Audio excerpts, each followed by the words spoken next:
It's my understanding, of course, that we're all having conversations with God all the time. We're simply calling them something else. Well, we don't want to be ridiculed. We don't want to be marginalized. So we call it, women's intuition, or a sudden insight, or an epiphany, or, a brilliant idea, or, whatever we can get away with. Because if we actually say, God told me this, we're going to be ridiculed. Oh, Neale, really? So we don't call it that. But I have decided to name it exactly what it is. I believe it's a communication from the source of divine wisdom that resides within every sentient being in the cosmos. I could, of course, be wrong about all of that, but I don't think so. Well, I think everyone can relate to some sort of crazy serendipitous thing, or like a happenstance, or like a idea hits them, or whatever it is. And as you said, we call it something different. I'm curious for people listening who might be wondering, can they talk with God? And is God, hanging out listening to them? I hope that I just answered that question 10 seconds ago when I said that God is talking. God is talking to everybody all the time. People are simply calling it something else. They do call it women's intuition or an epiphany or whatever words they can come up with when an idea hits them out of the blue, and they get information that really helps them.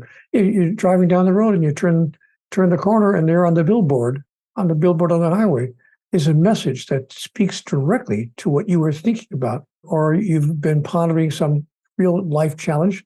But the next day you go to the beauty salon or to the hairstylist, and there on the table while you're in the waiting room waiting for the hairstylist, a bunch of old magazines, the cover story of which on one of them directly addresses what you have been asking about for 3 months. And there it is. Those kinds of things happen to people all the time. And so, as I said, we call it something else. Coincidence, serendipity. I call it conversations with God. How do people begin to open themselves up to that? Well, first of all, you have to realize that there is a God, that there is a higher power in the universe. Then they have to see that that God is talking to all of us all the time, which, by the way, is not an unusual idea for human beings to embrace.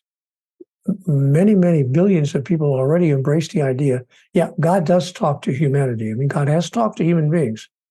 He spoke to Moses, he spoke to Jesus, he spoke to Muhammad, bless his holy name. He spoke to Buddha, and even, believe it or not, even spoke to women. I know it's hard to believe because women are second-class citizens in God's world, but he actually even spoke to women. He inspired Joan of Arc, he inspired Catherine of Genoa, he inspired Julian of Norwich, he inspired Mother Mary, he inspired many, many women as well. So we have accepted that God speaks directly to human beings. So step 3 then, step 1, embrace the fact that God exists. Step 2, embrace the fact that God talks to human beings. But step 3, important one, embrace the fact that we individually are among the worthy to be receiving information from God. You don't have to be the Pope. You don't have to be, the chief ulama or the head rabbi. You don't have to be a walking saint. You can even be a slob like me, that God will talk to all of us. Somebody wrote a song about this a few years ago. What if God was, talking to all of us? Even to me, a slob on the bus. But God is talking to all of us. So then step number 4 is to be open to receiving the communication. And step 5 is not to deny it when you do receive it, not to call it, it was just a coincidence, or I don't like that answer. or it's too good to be true. Sometimes it's too good to be true. I remember saying that to God in my communications with the divine. She said something to me that was really, really wonderful. And I said, you know what? This is almost too good to be true. God's reply, Neale, if God can't be too good to be true, who can? God's got a sense of humor. Yeah. Step number 6 is to step into the response, the active response, in other words, do something about it. Do something about the message that you've received.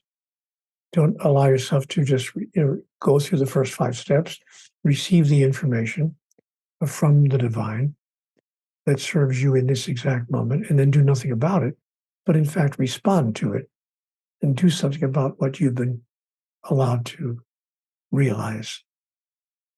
Sometimes it comes in very quick and spontaneous ways.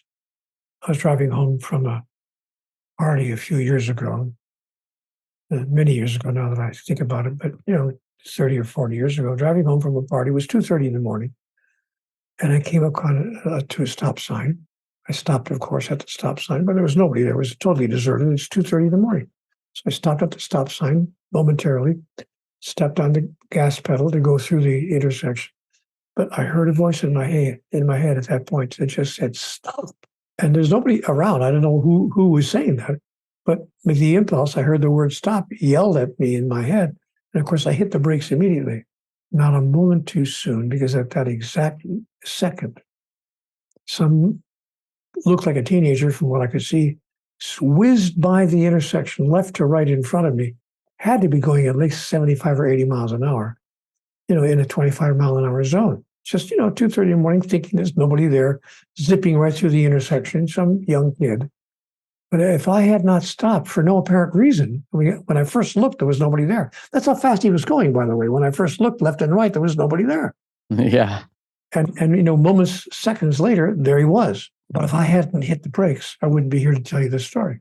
But I have learned to pay attention. And that's how all of us can have the experience of our own conversations with God. Pay attention. Don't ridicule it. Don't dismiss it. And act on it.